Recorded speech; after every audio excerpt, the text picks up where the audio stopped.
आज हम विद्युत उपकरण के आग लगने के कारण के बारे में बात करेंगे। तो विद्युत उपकरण के विद्युत के बारे में सबको थोड़ा बहुत जानकारी रखना चाहिए, क्योंकि बिजली से पाला सब किसी को पड़ता है। तो इसके बारे में थोड़ा बहुत जानकारी रखना चाहिए। आग कैसे लगता है, किस कारण लगता है, और कब लगता है, इसके बारे में थोड़ा जानकारी रखना चाहिए। तो इसी वीडियो में मेरे साथ बने रहिए। हम बताएंगे कि आग लगने के कारण के बारे में। लूज कलेक्शन, जब हम कोई दो तार एक जगह हम ये ज्वाइनिंग करते हैं, तब हम क्या करते हैं, तो थोड़ा बहुत ज्वाइनिंग करके छोड़ देते हैं।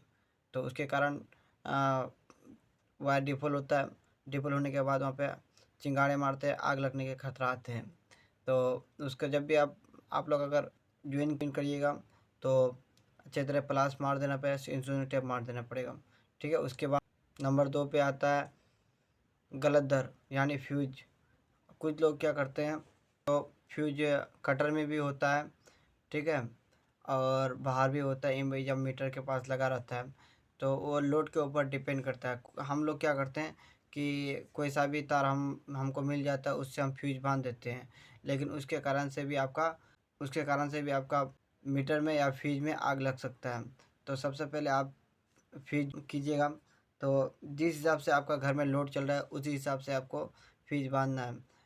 और आप अगर उसी दर से आप कोई सा भी तार लेके आप अगर तार बांध देते हैं तो आपका घर में कोई तार डिफॉल्ट हो जाएगा या टूट जाएगा या पंखा में आग लग जाएगा, तो उसके कारण आपका फ्यूज नहीं उड़ेगा, तो उसके कारण में आपका कोई भी वायर्स में आग लग सकता है।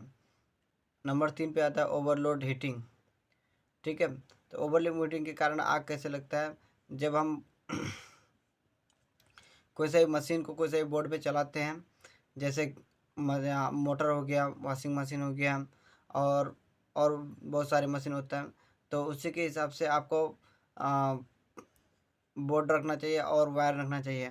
आप अगर उसी हिसाब से आप अगर वायर और बोर्ड आपका नहीं होगा तो उसके कारण आपका हीटिंग करेगा, बोर्ड हीटिंग करेगा, वायर हीटिंग करेगा, उसके कारण आपका आग लग सकता है, में भी आग लग सकता है, और क्या बोलता है, बोर्ड में भी आग लग सकता है।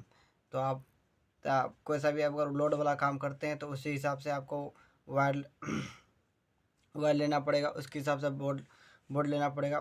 तो इसके कारण आपका इसको आप सॉल्व कर लेते हैं। इसके कारण आप सॉल्व कर लेते हैं तो आपका वायर फूकने का चांसेस बहुत कम रहता है। नंबर 3 में आता है केबल के बीच कंडक्टर इंसुलेशन होना। तो जब हम लोग कोई सा भी तार को धूप में रखते हैं और उसका बाई कवर छूट जाता है या पिघल जाता है, तो उसका दोनों दोनों वायर आपका नंगे हो जाते हैं। तो दोनों वायर आपस में अगर टकरा जाते हैं तो उसके कारण आपको आग लग सकता है, वायर में भी आग लगता है। वहाँ पे अगर मीटर में भी आपका करंट जा सकता है, मीटर में भी आग लग सकता है, कटर में भी आग लग सकता है। तो उसी कारण आप कुछ भी आप तो वायर अगर आप धूप में रखने के काम आता है कोई भी तार आप।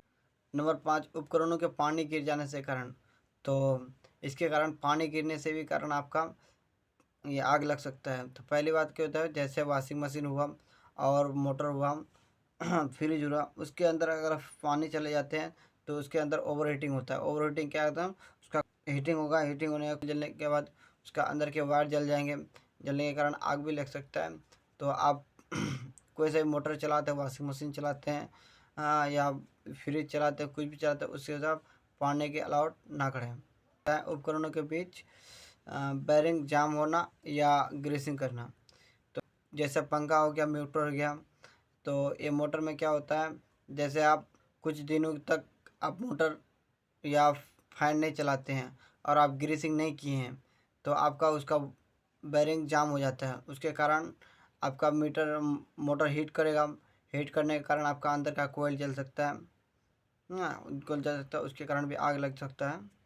तो और जब वैसा ही फ़ैन भी आपको कुछ दिनों तक अगर फ़ैन नहीं चलाते हैं, वैसे भी ठंडे के दिनों में कुछ लोग फ़ैन नहीं चलाते हैं, तो आप गर्मियों के दिनों में अगर फ़ैन चलाने जाते हैं तो उसका ग्रीसिंग कर लीजिएगा, उसके बाद आप पंखा चलाइए। अगर ग्रीसिंग नहीं करते हैं तो आपका बैरिंग ग्रीसिंग ना होने के कारण आपका पंखा उड़ सकता है।